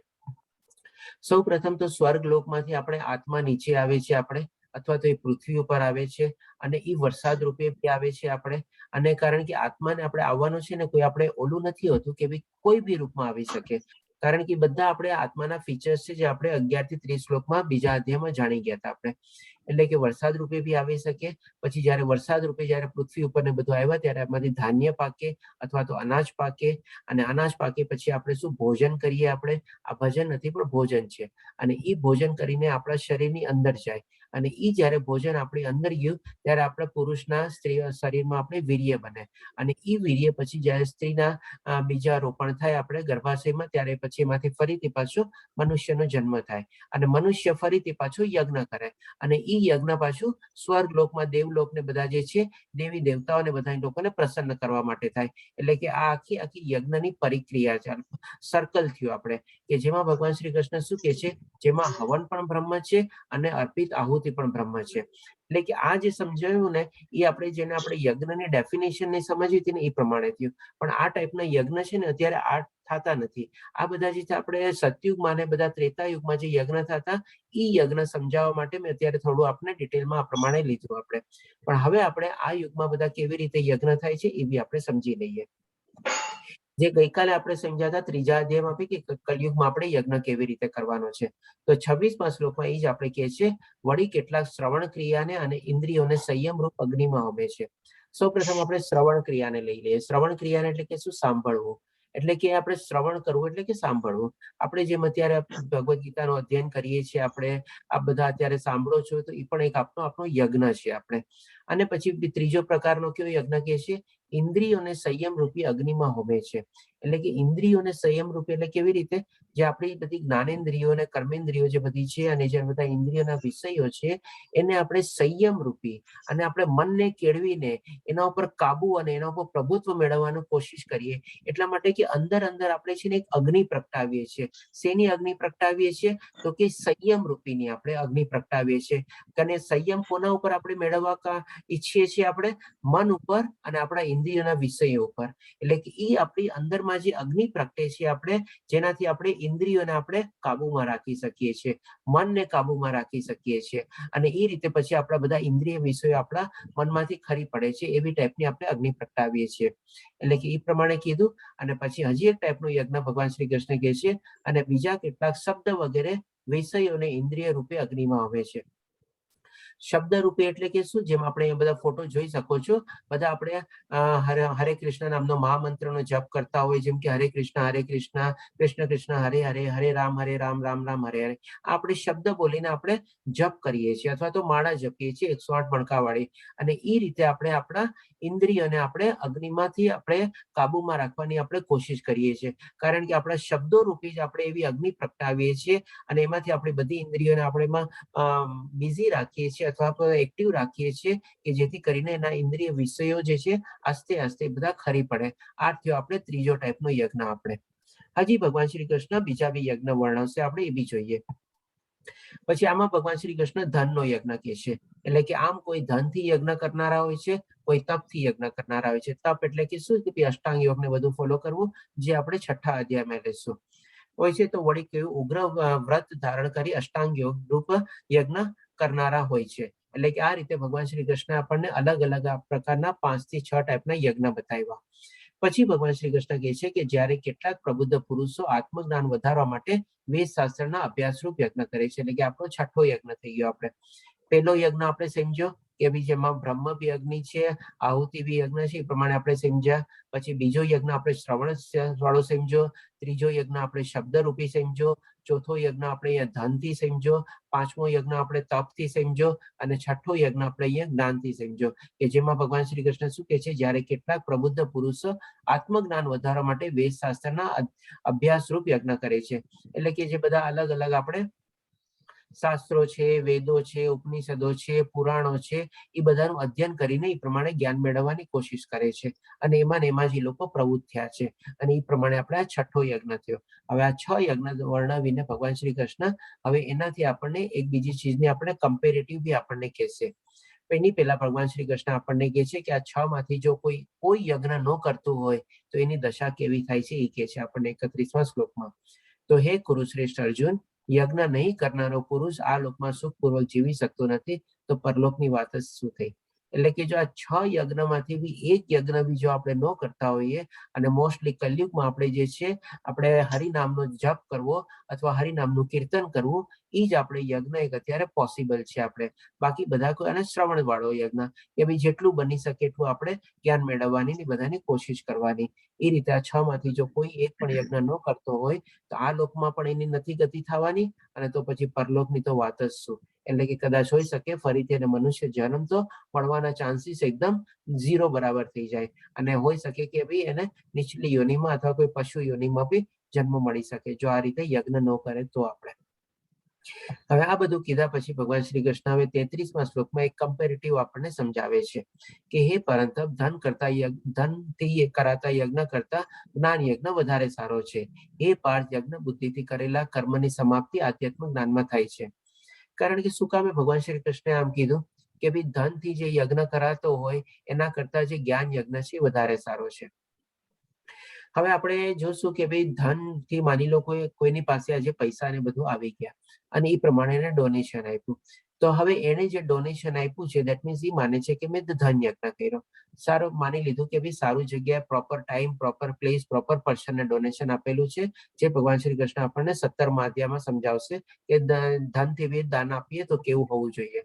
અને માની લ્યો એને કોઈ કર્મફળની એટલે કે આ દાન આપી દીધા પછી કોઈ ઈચ્છા બી નથી રાખી, એ રીતે બી દાન આપ્યું. પણ હવે ઈ જેને ધન આપ્યું છે એ શું પરમાનન્ટ ધન એનું પાસે એ પ્રમાણે આપેલું રહેવાનું છે? પોતે જાશે એટલે તો બધું ભૂલાય જ જવાનું છે.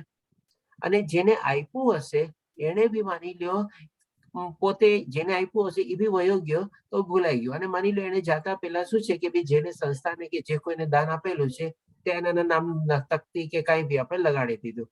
તો હવે એ તકતી શું બી ચિરસ્થાયી રહેવાની છે, પરમાનન્ટ રહેવાની છે? આપણે ક્યારેક ક્યારેક તો એ તકતી બી પછી હટી જાય છે. પછી એ પ્રમાણે ઘણા લોકો એવા બધા દાતાઓને બધા આવતા છે તો જૂના દાતા જે એ ટાઈમમાં કંઈક અમુક રૂપિયાનું આપ્યું હોય છે, 20, 25, 50 વર્ષ પછી એ રૂપિયાની કોઈ વેલ્યુ બી ન હોય કદાચ, તો કદાચ એનું નામ તકતી બધી હટી જાય, કારણ કે તકતીનું એટલું બધું બોર્ડ બી એ લોકો ન રાખી શકતા હોય. એટલે કે એ શું છે આપણું ટેમ્પરરી છે. અને બીજી ચીજ રીતે બી લઈએ આપણે ધન યજ્ઞ શું કામ ભગવાન શ્રી કૃષ્ણ ઓછું ગણાવે છે મહત્વનું, કે ભાઈ શું છે ધન યજ્ઞ એટલે કે ધન એને પ્રાપ્તિ ક્યાંથી કર્યું? આ ભૌતિક દુનિયામાંથી જ પ્રાપ્ત કર્યું અને એ જેને ત્યાંનું ત્યાં આપી દીધું. તો પછી એને ઉચ્ચતર લોક તરફ લઈ જવા માટે એને મદદરૂપ આપણને છે ને બહુ ઓછું થઈ શકે. આપણે એટલા માટે ધન યજ્ઞને ભગવાન શ્રી કૃષ્ણ એકદમ ઓછું ઇમ્પોર્ટન્સ આપે છે આપણે, કે ભાઈ એ મહત્વનું છે નહીં. પણ આજની તારીખમાં કલયુગમાં આપણે જોઈએ છે કે ઘણા લોકો પાસે એમ હોય છે કે શું છે કે ભાઈ ચાલો એની બદલે રકમ આપી દો ને, પૈસા આપી દો ને, આપણું દાન થઈ ગયું, આપણું સેવા થઈ ગયું, આપણો યજ્ઞ થઈ ગયો. તો એ છે ને બહુ ઓછું ઇમ્પોર્ટન્સ છે. સૌથી સારું છે આપણે પોતાની આપણે સેવા આપો, આપણે અથવા તો નિષ્કામ કર્મ કરો, ભગવાનના માટે કોઈક એવું સારું કર્તવ્ય કરો, કર્મ કરો કે જેથી કરીને આપણા યજ્ઞની આપણને આગળ ગતિ થાય. અને સાથે સાથે અહીંયા ભગવાન શ્રી કૃષ્ણ જ્ઞાન યજ્ઞને શું કામે વધારે ઇમ્પોર્ટન્સ આપે છે ધન યજ્ઞ કરતા, એ પણ આપણે રીઝન જાણી લઈએ. પેલા આપણે 2 રીઝન જાણ્યા કે ભાઈ ધન યજ્ઞ શું કામે ઓછો છે, અને હવે એક 2 રીઝન એ બી જાણશું કે જ્ઞાન યજ્ઞ શું કામ વધારે એના કરતા સર્વોપરી છે. તો કે માની લો આત્માએ જે જ્ઞાન કેળવેલું હોય, હવે એ આત્માએ જે જ્ઞાન કેળવેલું હોય ને એ જ્ઞાન છે ને એને ઉચ્ચતર લોકમાં અથવા તો જેનો પછીનો જે જન્મ છે ને એમાં પણ એની છે ને સાથે જાય છે. કારણ કે આત્મજ્ઞાન જે ભગવાન શ્રી કૃષ્ણે કીધેલું છે કે એનો બીજ એકવાર વવાઈ ગયું પછી ક્યારેય નાશ થતો નથી, ઉલટાનો એ જન્મો જન્માંતર પ્રગતિ કરે છે. એટલે કે એ રીતે પણ આપણે જ્ઞાન યોગ છે એ આપણે સર્વોપરી છે. અને હજી એક બીજું રીઝન બી આપણે જાણી લઈએ કે જ્ઞાન યોગ વધારે શું કામે સર્વોપરી છે ધન યજ્ઞ કરતા આપણે. કારણ કે એકવાર જે જ્ઞાન આપણે આપેલું હોય, આપણે હવે એ જ્ઞાનને જો માની લો આપણે સંઘરીને રાખી લઈએ તો કઈ કામનું નથી, પણ આપણે પોતે આચરણમાં મૂક્યું હોય તો આપણા આચરણ દ્વારા લોકો બી થોડા પ્રભાવિત થાય, લોકોને બી થોડું મોટિવેશન થાય. જેમ આપણે ગયા અધ્યાયમાં બી જોયું, બીજા અધ્યાયમાં ત્રીજા 41મો શ્લોક કે ભાઈ બાકી બધા લોકો એને અનુસરણ કરે છે. તો એ પ્રમાણે લોકોને પણ આપણે ઓર પ્રેરિત કરી શકીએ, આપણે એને મોટિવેટ કરી શકીએ આપણા આચરણ દ્વારા. જ્ઞાનને દ્વારા આપણે પોતે એપ્લાય કર્યું અને આપણા એપ્લિકેશન દ્વારા, આપણા આચરણ દ્વારા લોકો સામે આપણે દાખલો બેસાડ્યો અને એ લોકો પણ એને ફોલો કરવા લાગ્યા. તો આ પણ બીજા 1-2 રીઝન છે કે જેના કરતા આપણે જ્ઞાન યોગ વધારે છે, જ્ઞાન યજ્ઞ વધારે પાવરફુલ છે ધન યજ્ઞ કરતા. આપણે આ રીતે આપણે સમજ્યા. આપણે હવે જોઈએ 34મા શ્લોકમાં ભગવાન શ્રી કૃષ્ણ કહે છે કે હવે જ્ઞાન મેળવવાની પ્રક્રિયા આપણને સમજાવે છે કે કેવી રીતે આપણે જ્ઞાન મેળવવું જોઈએ. તેથી ગુરુની પાસે જઈને સત્ય જાણવાનો પ્રયાસ કરો, એમનાથી વિનીત થઈને જિજ્ઞાસા કરો અને એમની સેવા કરો. સ્વરૂપ સિદ્ધ વ્યક્તિ આપણને જ્ઞાન પ્રદાન કરી શકે છે કારણ કે એમને સત્યનું દર્શન થયેલું હોય છે. એટલે કે સાથે સાથે અહીંયા ભગવાન શ્રી કૃષ્ણ આપણને ગુરુની પણ આપણને એલિજિબિલિટી આપે છે કે જે ગુરુને આવો આત્મ સાક્ષાત્કાર થયેલો હોય, આત્મ દર્શન થયેલું હોય, એટલે કે સત્યનું દર્શન થયેલું હોય, એની પાસે જઈને આપણે જ્ઞાન મેળવવું જોઈએ. તો જ આપણને એ જ્ઞાન પ્રદાન કરી શકે કારણ કે પોતે સ્વરૂપ સિદ્ધ વ્યક્તિ હોય છે. અને કાંઈ એવું ડાઉટ નહીં થાય તો આપણે જિજ્ઞાસા બી કરી શકીએ છીએ વિનમ્ર ભાવે, અને એ રીતે આપણે ગુરુની શરણાગતિ લઈને આ જ્ઞાન આપણે પ્રાપ્ત કરી શકીએ છીએ. આ રીતે ભગવાન શ્રી કૃષ્ણ આપણને સમજાવે છે. હવે પછી 42મા શ્લોકમાં ભગવાન શ્રી કૃષ્ણ આ બધી ચીજને સમરાઇઝ કરે છે. તેથી એટલે કે સો ધેરફોર હેન્સ, હે ભારત, આ અજ્ઞાનને લીધે તારા હૃદયમાં ઉત્પન્ન થયેલા આ સંશયને જ્ઞાનની તલવારથી કાપી નાખીને યોગમાં સ્થિર થઈને ઊઠ અને લડ. એટલે કે ફરીથી ભગવાન શ્રી કૃષ્ણ એનો પોતાનો સ્વધર્મ યાદ દેવડાવે છે અને શું કહે છે કે ભાઈ અજ્ઞાનથી જે અત્યારે તારો મોહ ને બધું જે પ્રગટ થયું છે એ બધા મોહને હવે તું જ્ઞાનની તલવારથી કાપી નાખ. અને એનાથી, કારણ કે જ્ઞાનનું એપ્લિકેશન એ જ છે કે જેવું આપણે જ્ઞાન કેળવીએ ને આ બધા મોહ માયા ને અંધકાર બધા આપણે છે ને આસ્તે આસ્તે દૂર થવા માંડે અને એ પ્રમાણે આપણે જે કાંઈ પણ હોય એને આપણે પરાજિત કરી શકીએ અને આપણે આપણું પોતાનું યુદ્ધ લડી શકીએ. આપણે આ રીતે પણ ભગવાન શ્રી કૃષ્ણ અર્જુનને કહે છે કે જ્ઞાનની તલવારથી કાપી નાખ આ બધું અજ્ઞાનને અને ઉભો થા અને યુદ્ધ લડ. એટલે કે એનો સ્વધર્મ ફરીથી યાદ દેવડાવે છે. તો અહીંયા આ રીતે આપણે અહીંયા ચોથો અધ્યાય કમ્પ્લીટ થાય છે. વાંચક કલ્પતરુ ભયશ્ચ કૃપા સિંધુ એવ ચ પતિતાનામ પાવનભયો વૈષ્ણવયો નમો નમઃ. હરે કૃષ્ણ કૃષ્ણ કૃષ્ણ હરે હરે, હરે રામ રામ રામ હરે હરે. છેલ્લા પ્રભુપાદ કી જય. રાધા ગોવિંદ. તો હવે આના સંદર્ભમાં જો કોઈ પ્રશ્ન હોય તો પ્રશ્ન બી આપણે લઈ શકીએ છીએ. ટાઈમ જ કમ્પ્લીટ થઈ ગયું છે આપણે. હરે કૃષ્ણ. કોઈ પ્રશ્ન?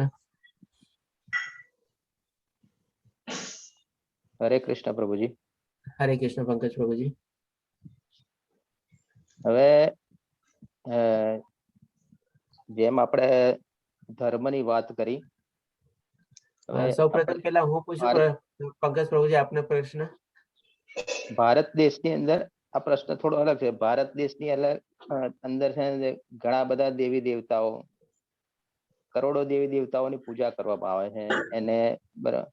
એટલે દરેક વ્યક્તિની અંદર છે ધર્મ પ્રત્યેની આખી અલગ અલગ માન્યતા હોય છે, જેના કારણે દેશમાં એકરૂપતા, એક સૂત્રતા આવતી નથી. બરોબર. આપણા હિન્દુ ધર્મની અંદર હજારો દેવી દેવતાઓ છે, તો એ એક સૂત્રતા કઈ રીતે આવે?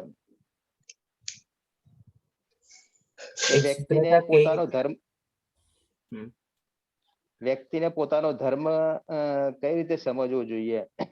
કારણ કે દરેક વ્યક્તિને છે ધર્મની એની પરિભાષા, એની ડેફિનેશન અલગ અલગ હોય છે. હિન્દુ ધર્મની અંદર જેમ કે બીજા ધારો કે ક્રિશ્ચિયનમાં કે ઇસ્લામની અંદર એ લોકો એકેશ્વરવાદ કે જે એક જ અલ્લાહને માનતા હોય, આપણા હિન્દુ ધર્મમાં એવું કેમ નથી? ઓકે, પ્રશ્ન તો આપનો બરાબર છે અને આ દેવી દેવતાઓનો જે પ્રશ્ન આવે છે આ ડેફિનેટલી ક્યારેક ને ક્યારેક કોઈક ને કોઈક ભક્ત પૂછે જ છે. તો આ દેવી દેવતાઓના રિલેટેડ જે પ્રશ્ન છે આપણે ઓર સરસ રીતે આપણને 7મા અધ્યાયમાં બી ક્લિયર થઈ જશે. તેમ છતાં આપણે સંક્ષિપ્તમાં અત્યારે લઈ લઈએ કે તમારો પ્રશ્ન મેઇન છે કે ભાઈ આપણા હિન્દુ ધર્મના જે બધા દેવી દેવતાઓ છે અને બધાના પોતપોતાના હિસાબે પોતપોતાની ધર્મની પરિભાષા છે. તો આમાં છે ને હું આપણે થોડું સૌ પ્રથમ તો આપણે જ્ઞાન મેળવવું જોઈએ. જો જ્યારે આપણની પાસે આ જ્ઞાન આવી જાય ને ત્યારે છે ને આ બધું ચીજ આપણને ક્લિયર થઈ જાય. અને ધર્મ છે ને અહીંયા ઈ તમે જે પ્રમાણે ધર્મને અત્યારે પ્રોનાઉન્સિએશન કરો છો, જે પ્રમાણે તમે સત્ય અને અસત્યની પ્રમાણે સામે પેલા કેળવ્યું હતું ધર્મ અને અધર્મને, અને અહીંયા તમે દેવી દેવતાના રેફરન્સમાં તમે ધર્મના હિસાબે લ્યો છો. તો અહીંયા છે ને થોડો ઘણો ડિફરન્સ આપણે ક્રિએટ કરવાની જરૂર છે. જે સેન્સમાં તમે અત્યારે ધર્મ અહીંયા વાપરો છો એ સેન્સમાં આપણે એ ધર્મ વાપરવાની આપણે જરૂર નથી. આપણે કારણ કે શું છે, ક્યારે આપણે એકત્વ ભાવ એટલે કે તમારો જે છે કે ભાઈ બધામાં એક સમાનતા ભાવ આપણે ક્યારે કેળવી શકીએ? જ્યારે આપણે છે ને આધ્યાત્મિક બનીએ ત્યારે. કારણ કે ધર્મ અને આધ્યાત્મિક એ બે વચ્ચે જયારે આપણે તફાવત જાણી લઈએ ને, ડિફરન્સ જાણી લઈએ ને, ત્યારે છે ને આપણા મનમાંથી આ બધું સાચું જ્ઞાન બી કેળવાઈ જાય છે. અને આ ધર્મ પ્રત્યે જે કઈ પણ બધી આપણી જે ખોટી બધી ગેરસમજણો ઘણી વાર હોય છે એ બધી બી આપણને દૂર થઈ જાય છે. તો આધ્યાત્મિક માર્ગ એટલે કોને કહેવાય કે ભાઈ આત્મજ્ઞાન જેણે કેળવેલું હોય, સમત્વ ભાવ કેળવેલો હોય, બધા જીવો પ્રત્યે સંભાવ રાખતા હોય, એને બધાને આપણે આધ્યાત્મિક માર્ગ કેળવી શકીએ અથવા તો એ પ્રમાણે આપણે એને કહી શકીએ. અને ધર્મ છે ને બહુ આપણે શોર્ટ ટર્મ છે, બહુ સંકુચિત ટર્મ છે, ત્યારે આધ્યાત્મિક છે ને બહુ બ્રોડ ટર્મ છે અને બહુ વ્યાપક ટર્મ છે. આપણે તો જ્યારે જે માણસ આ જ્ઞાન કેળવી લેશે ને કે ભાઈ ધર્મ અને આધ્યાત્મિક એ બંનેમાં ડિફરન્સ છે, અને અત્યારે જે મારી ધર્મની પરિભાષા છે એ બહુ સંકુચિત ધર્મની પરિભાષા છે, એ રીતે મારે ન ચાલવું જોઈએ. આ જ્ઞાન જે દિવસે માણસમાં આવી જશે તે દિવસે જ આપણે એકત્વ ભાવને અથવા સમત્વ ભાવ આપણે કેળવી શકશું. કારણ કે જે પ્રમાણે ભગવાન શ્રી કૃષ્ણ ભગવદ ગીતામાં બી આપણને એ સંદેશ આપે છે કે સૌથી પ્રથમ આપણે રાગ દ્વેષ ક્રોધ દૂર કરવાના છે, આપણો અહંકાર દૂર કરવાનો છે. બધા જીવો પ્રત્યે, ખાલી મનુષ્ય પ્રત્યે નહીં, 84 લાખના જેટલા જીવો છે બધા પ્રત્યે આપણે સમત્વ ભાવ કેળવવાનો છે. આમાં કોઈ જગ્યાએ કોઈ ધર્મનું નામ કે ક્યાંય આવતું નથી, પણ એને બધાને આપણે આધ્યાત્મિક તરીકે આપણે જાણીએ છીએ. અને સમત્વ ભાવ કેળવીને બધા પ્રત્યે સમાન દ્રષ્ટિથી વ્યવહાર કરવાનો છે. આ જ્ઞાન જે દિવસે આવશે એ દિવસે જ આપણે ડેફિનેટલી એકત્વ ભાવ આવશે. ત્યાં સુધી આપની વાત બરાબર છે કે આ કેળવવી બહુ મુશ્કેલ છે. એટલા જ માટે તો આપણે અત્યારે ભગવદ ગીતાનું જ્ઞાન લઈએ છીએ આપણે, કે જે બધા આપણા મિસકન્સેપ્શન છે એ બધા દૂર થાય. કારણ કે હજી સુધી ઘણા લોકોને શું હોય છે કે દેવી દેવતાઓ છે ને એક અલ્ટિમેટ લિમિટ હોય છે, અને દેવી દેવતાઓની પણ આપણે પછી શું છે ગતિ શું થાય છે એ પણ આપણે આગલા અધ્યાયમાં જાણશું. કે જયારે આપણે દેવી દેવતાને પૂજીએ છીએ ત્યારે દેવતર લોકમાં જઈએ છીએ, ફરીથી પાછા આપણે નીચે આવીએ છીએ. પણ એની ઉપર બી એક છે, આપણે વૈકુંઠ ધામ છે, કૃષ્ણધામ છે, આપણે ગોલક છે, આપણે એનું આપણે લક્ષ્ય બનાવવું જોઈએ. એની પ્રાપ્તિ માટે આપણે બનવું જોઈએ, અને એ ત્યારે આપણે આધ્યાત્મિક રસ્તો અપનાવીએ ત્યારે જ થઈ શકીએ. હરે કૃષ્ણ પ્રભુજી. આઈ હોપ ક્લિયર થયું આપને?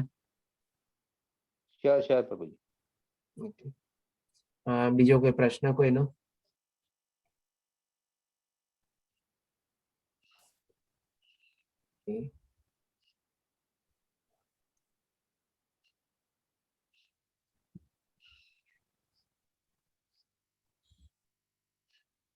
ચાલો, બીજા કોઈ પ્રશ્ન ન હોય તો કાલે આપણે ફરીથી મળશું. કાલનો અધ્યાય પણ કર્મયોગ છે. આપણે કાલનો અધ્યાય કમ્પેરેટિવલી થોડોક નાનો છે. આપણે 29 શ્લોકા છે. આપણે તો થોડો વિગતવાર ડિટેલથી બી આપણે લઈ શકશું. આપણે હરે કૃષ્ણ. સરે ભક્તોને કાલે ફરીથી મળશું. આપણે હરે કૃષ્ણ. હરે હરે કૃષ્ણ.